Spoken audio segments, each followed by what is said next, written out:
우리가 읽은 오늘 말씀에서 하나님은 말씀으로 우리를 부르십니다. 7절의 말씀을 보면 내 백성아 들을지어다 내가 말하리라 이스라엘아 내가 내게 증언하리라 나는 하나님 곧 내 하나님이로다.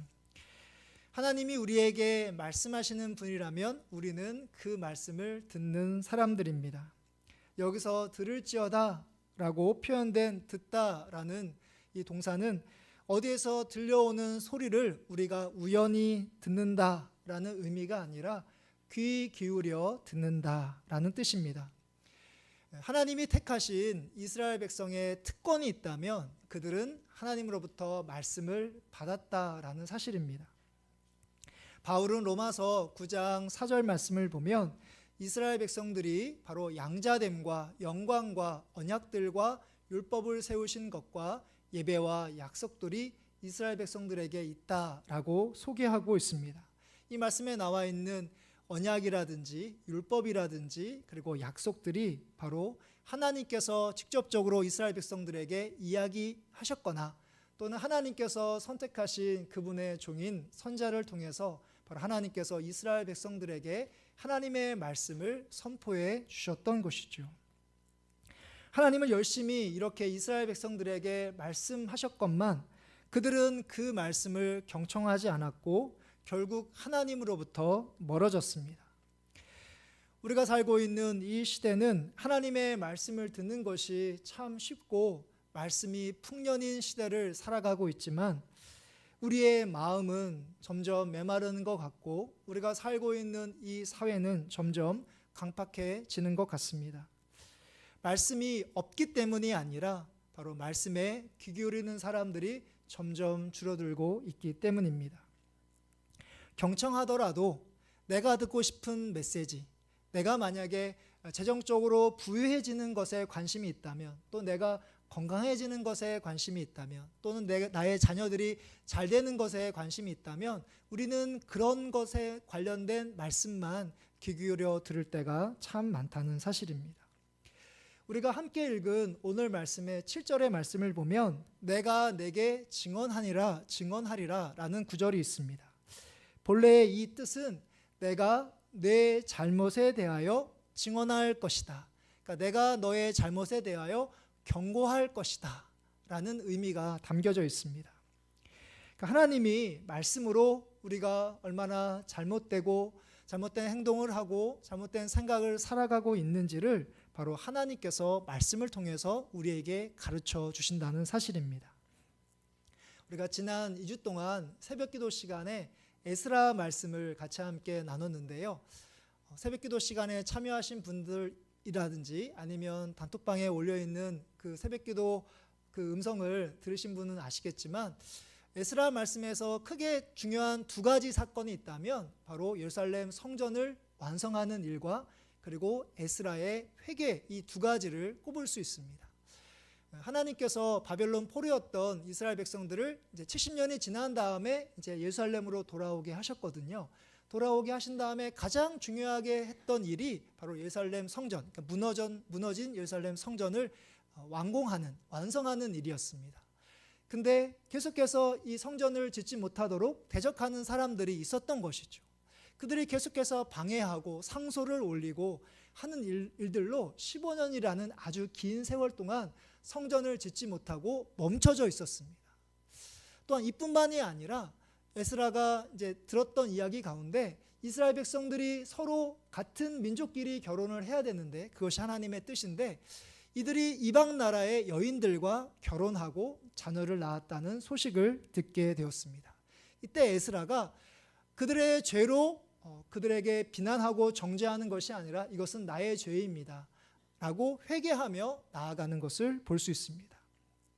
그때 그 모습을 본 스가냐라는 사람이 일에 동참하게 되는데요. 자신부터 자신의 아내였던 이방 아내를 또한 자녀를 그 지역으로 다시 돌려보낼 것을 결단하는데 이러한 행동의 변화의 원동력이 된 것은 바로 하나님의 말씀이었습니다.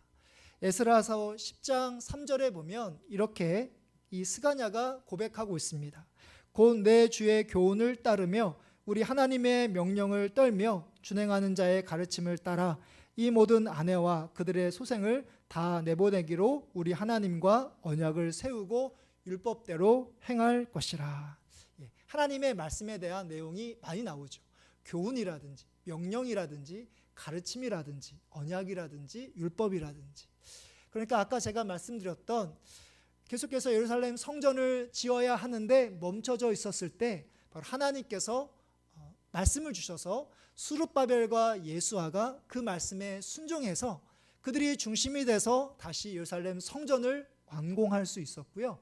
그리고 이스라엘 백성들의 죄에 대해서 에스라가 회개했을 때 바로 하나님의 말씀에 순종했던 사람들을 통해서 그들이 영적으로 개혁될 수 있었습니다. 여러분들에게 삶을 살아가면서 세상에 근심과 걱정과 염려가 있었을 때, 또한 두려운 일이 여러분들에 있었을 때 여러분 자신의 마음과 생각을 의지하지 마시고 하나님의 말씀을 꼭 마음에 새기시기를 바랍니다. 하나님께서 여러분들에게 주시는 그 말씀이 진리입니다. 변하지 않는 생명의 말씀입니다. 그 말씀에 순종하며 나아갈 때 여러분들에게 있는 근심과 걱정과 두려움을 하나님께서 평안으로 인도해 주실 것입니다. 또한 여러분들에게 하나님께서 또한 여러분들의 죄를 지적하실 때 그렇게 삶을 살아가지 않았으면 좋겠다라고 말씀하실 때 그 말씀에 의지하여 과감히 결단하시고 버릴 것은 버리시고 또한 포기할 것은 포기하는 가운데 하나님 앞에 날마다 말씀으로 거룩한 삶을 살아가시는 우리 믿음의 성도님들 되시기를 주님의 이름으로 축복합니다.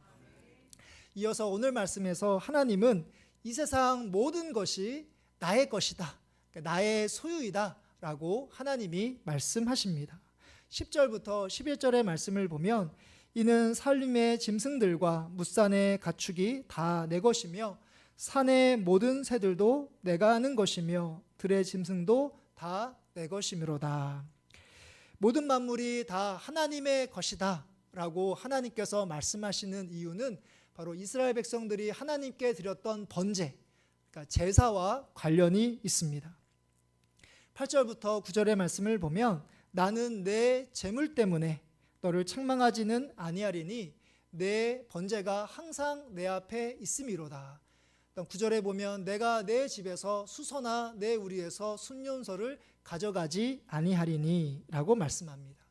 여기서 나오는 제물이라든지 번제라든지 그리고 수소, 순염소는 바로 이스라엘 백성들이 하나님께 제물로 드릴 때, 하나님께 제사를 드릴 때 사용했던 동물들입니다. 이스라엘은 이렇게 율법에 나와 있는 대로 철저하게 하나님께 제사를 드렸습니다. 때와 그리고 하나님께서 말씀하신 그 시기를 정확하게 지키면서 하나님께 제사를 드렸습니다. 요즘으로 만약에 표현한다면 지금까지 우리가 한 번도 빠지지 않고 주일 성수를 한 것, 또한 새벽 제단을 쌓은 것, 또 하나님께 11조를 드리고 또 우리에게 주신 힘과 믿음으로 봉사를 한 것이라고 우리가 생각할 수 있습니다.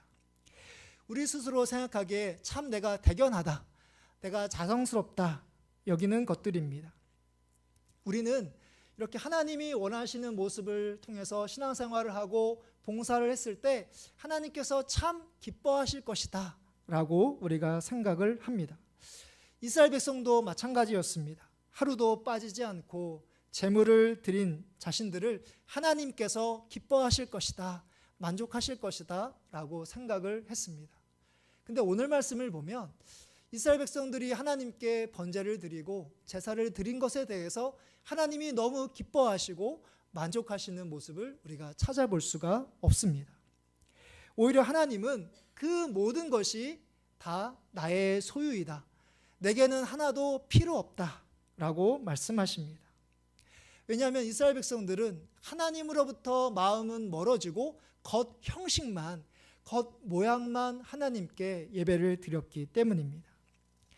하나님을 사랑하는 마음으로 율법을, 말씀을 준수해야 하는데 그저 세상에 필요한 복을 얻기 위해서 그들은 말씀을 열심히 따랐던 것이죠. 어느새 이스라엘 백성들이 드리는 예배와 제사는 자발적으로 하나님께 드리는 헌신이 아니라 내가 이렇게 하나님께 하면 하나님이 내게 복을 주시겠지라는 생각으로 어떻게 보면 하나님과 거래하는 마음으로 드리는 것이 그들의 신앙이었습니다. 그래서 하나님은 그들의 제사와 번제를 보시면서도 하나도 기뻐하지 않으셨던 것이죠. 우리가 명절 때나 또 부모님 생신 때 그분들 우리 찾아뵈려고 하면 우리가 자식으로서 좋은 선물과 또한 두둑한 용돈을 드리지 못하는 것이 마음에 걸리고 죄송한 마음이 들 때가 있습니다.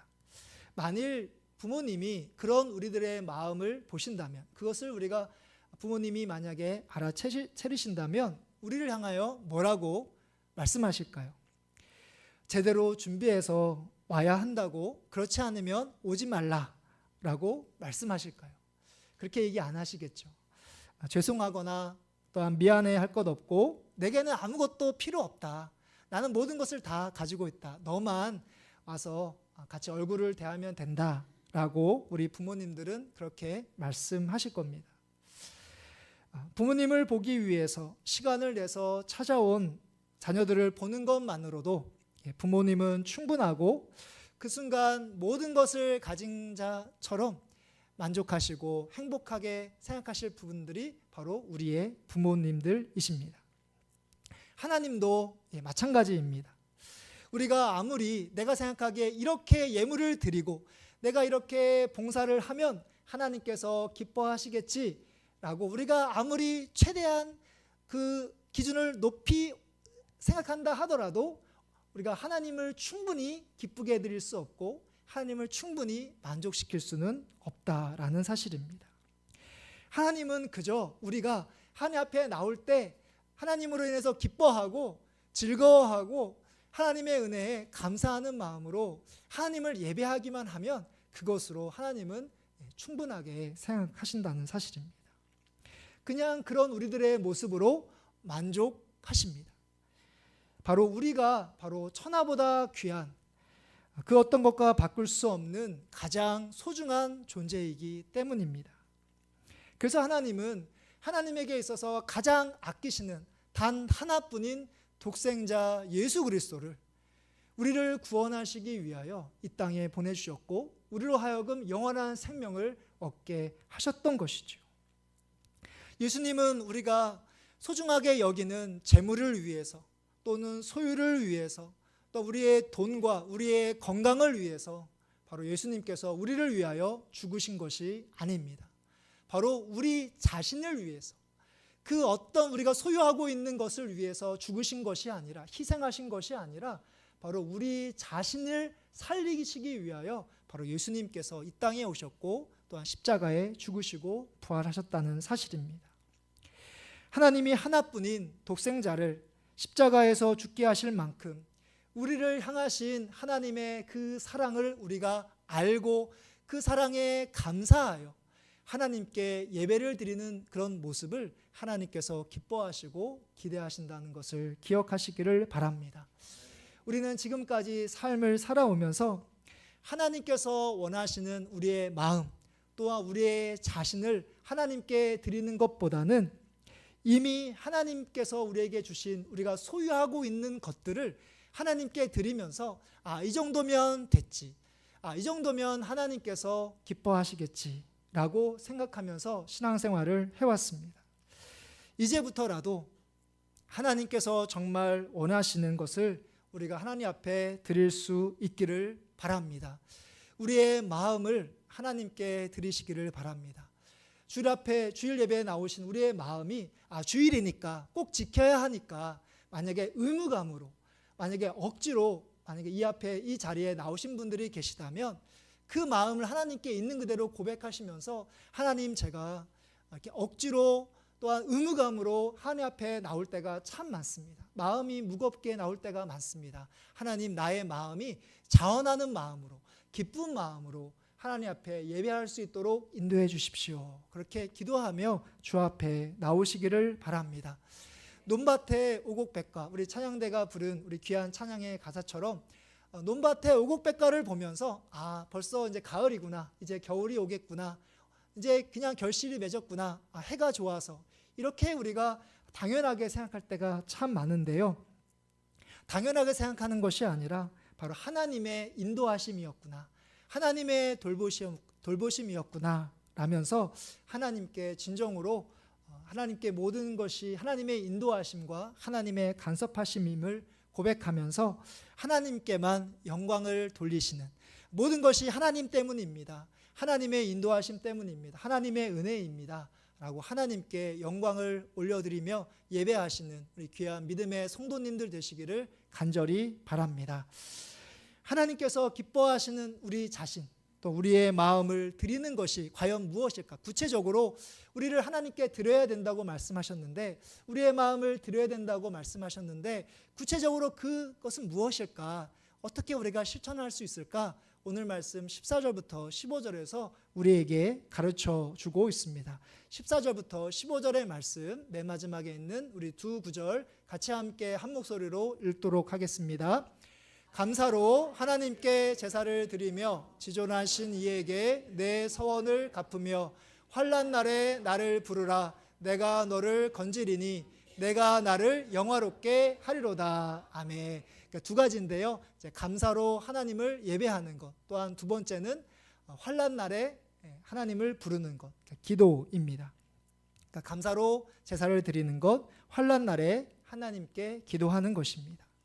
먼저 감사로 제사를 드린다는 것은 바로 감사 제물을 드리라는 그런 의미입니다. 그러니까 제물하면 아까 제가 숫소, 순염소 말씀드렸지만 제물하면은 우리 눈에 구체적으로 보이는 어떤 사물, 어떤 동물이 있는 것을 볼 수 있습니다. 그러니까 감사 제물이라는 것은 내가 말로만 하나님 감사합니다, 그냥 마음만으로 그냥 하나님 감사합니다 라고 끝나는 것이 아니라 구체적으로 우리가 하나님께 제사를 드리는 것이 진정으로 감사로 제사를 드린다는 그런 뜻이라는 사실입니다. 이어진 말씀인 14절의 후반절에 보면 지존하신 이에게 내 서원을 갚으며 라는 구절이 있는데요. 이 말씀은 내가 하나님과 약속한 것을 꼭 지켜야 된다, 약속한 것을 꼭 이행해야 된다라는 그런 뜻입니다.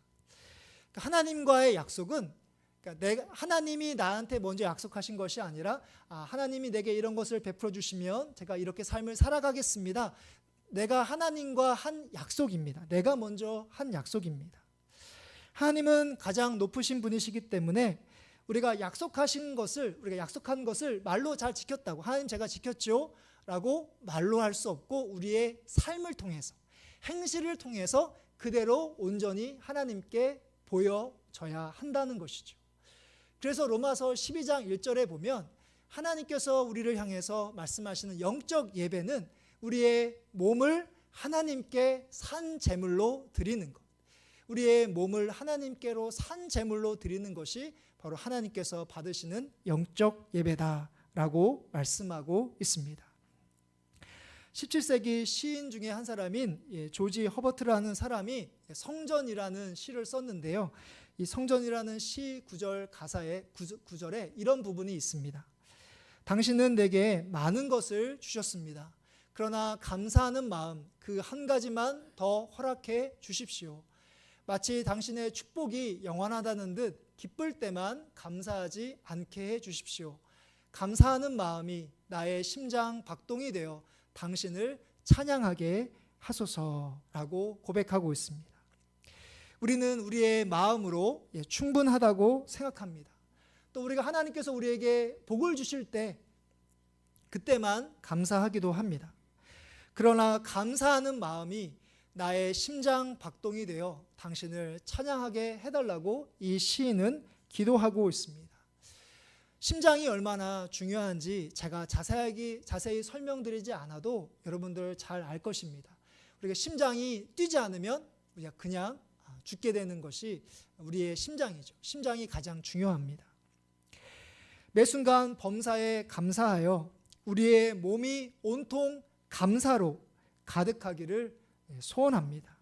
우리의 몸과 마음이, 심장이 뛰지 않으면 우리가 죽는 것처럼 우리가 감사가 매 순간마다 우리의 몸과 마음이, 우리의 전 존재가 순간마다 하나님께 감사함으로, 감사하지 않으면 우리가 죽게 된다는 것을 기억하며 하나님께 감사로 우리의 몸과 마음을 하나님께 드리실 수 있는 여러분들 되시기를 간절히 바랍니다.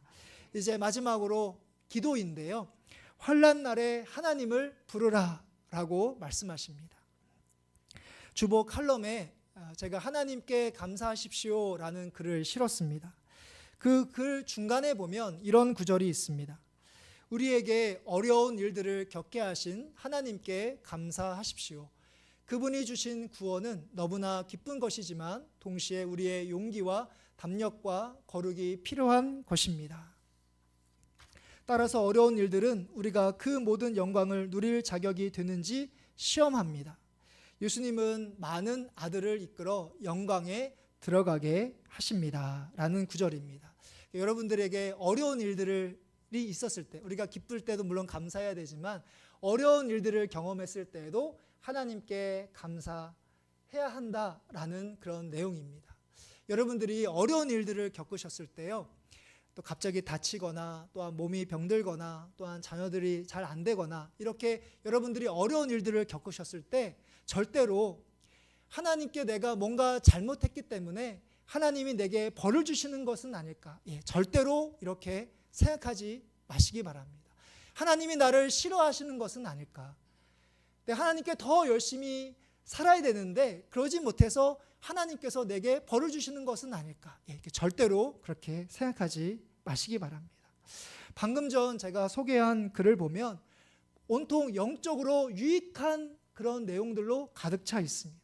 구원이라든지 그리고 용기라든지 담력이라든지 거룩이라든지 영광 같은 것들이 적혀 있습니다. 여러분들이 지금까지 70년, 80년 또한 90년 삶을 살아오시면서 지난날에 어려웠던 그런 경험들이 있으실 겁니다. 근데 그 내가 어려운 일들을 겪지 않았다면, 내가 만일 그런 죽을 것 같은 그런 고생과 고난을 겪지 않았다면 내가 이 자리에 있지 않았을 것이다, 내가 하나님을 믿지 않았을 것이다 라고 고백하는 분들이 참 많으실 것으로 제가 알고 있습니다. 내가 그런 어려움이 없다면 하나님께 기도하지 않았을 것이고 하나님을 찾지 않았을 것이고 세상 사람들처럼 그냥 기쁘고 즐겁게 삶을 살아가다가 죽었을 텐데, 그 당시에는 내가 정말 이런 일들이 왜 나한테 있었을까, 이런 일들을 내가 피하고 싶고 이해할 수 없는 일들이 있었지만 그 환난 같은 일들이 있었기 때문에 내가 하나님을 찾을 수 있었고 하나님께서 나를 만나 주셔서 내가 지금까지 믿음을 지킬 수 있었다는 그런 사실이죠. 앞으로도 우리의 인생에 꽃길만 있으면 좋겠지만 우리의 신앙이 아직 완성되지 않았기 때문에 때로 우리가 환난을 겪게 될 것입니다. 그때 세상으로 나아가고 하나님으로부터 멀어지는 것이 아니라 살아계신 하나님께 기도하시기를 바랍니다. 하나님께서 말씀하신 저 놀라운 것들을, 용기와 담력과 거룩과 구원을 주시려고 우리에게 어려운 일들을 겪게 하신 것을 기억하시고 그때 하나님께 꼭 기도함으로 더 하나님께 가까이 나아가시는 믿음의 성도님들 되시기를 주님의 이름으로 축복합니다. 말씀을 마무리하려고 합니다. 우리가 함께 하나님께 드려야 할 것은 딱 두 가지, 감사하는 것, 하나는 기도하는 것, 감사와 기도입니다. 제가 좋아하는 찬양 가운데 아주 짤막한 복음송이 있는데요, 내가 할 수 있는 것은로 시작하는 그런 찬양입니다. 내가 할 수 있는 것은 오직 감사와 기도, 두 손을 높이 들고 주께 찬양하네 라는 그런 노래입니다. 나와 있는 것처럼 우리가 할 수 있는 것, 하나님께서 기뻐하시는 것은 두 가지, 감사하는 것, 하나님께 기도하는 것, 이 두 가지를 꼭 기억하시는 여러분들 되시기를 바랍니다. 오늘 말씀에서 감사의 제사를 드려라, 환난 날에 나를 불러라, 하나님께서 우리에게 명령하시는 것이 우리에게 부담스러울 수 있습니다. 나도 그렇게 하고 싶습니다, 나도 기도하고 싶습니다 라고 하면서 하나님께서 우리에게 명령하시는 것이 우리에게 부담스러울 수 있지만, 하나님께서 우리에게 명령하신다는 것은 뭐냐면 그만큼 중요하다, 그만큼 우리에게 필요하기 때문에, 그러니까 하나님을 위해서가 아니라 우리 자신을 위해서, 내가 살고 내가 하나님과 함께 삶을 살아가기 위해서 바로 하나님께서 우리에게 감사로 제사를 드려라, 또한 환난 날에 나를 불러라 라고 하나님께서 우리에게 요청하고 계십니다. 우리가 감사로 하나님께 나아갈 때 우리가 교만하지 않을 수 있습니다. 나의 힘으로, 나의 믿음으로 내가 잘해서 이 모든 것들을 얻었구나 라고 하면 우리가 교만하겠지만, 하나님께서 주신 것입니다, 하나님의 것입니다 라고 감사할 때 우리가 교만하지 않고 겸손할 수 있다는 사실입니다. 또 우리가 환난 날에 우리가 기도할 때 우리가 친밀히 하나님과 같이 함께 만날 수 있는 참 좋은 기회입니다. 우리가 모든 것들이 다 잘 될 때, 내가 하는 대로 다 잘 될 때 하나님이 가까이 있는 것처럼 느껴지지 않습니다. 하나님이 필요하지 않습니다. 하지만 우리가 어려운 일들을 겪을 때 하나님을 찾게 되고 하나님이 나와 함께 계신다는 것을 알게 되고 하나님의 음성을 들을 수 있고 우리가 더 영적으로 성장할 수 있다는 사실입니다. 감사로 하나님을 찾으시고 또한 기도함으로 하나님께 부르짖으심으로 하나님께서 기뻐하시고 원하시고 여러분들 통해서 받기를 원하시는 이 감사와 기도의 삶을 하나님께 온전히 드리시는 우리 서울교회 믿음의 성도님들 되시기를 주님의 이름으로 축복합니다.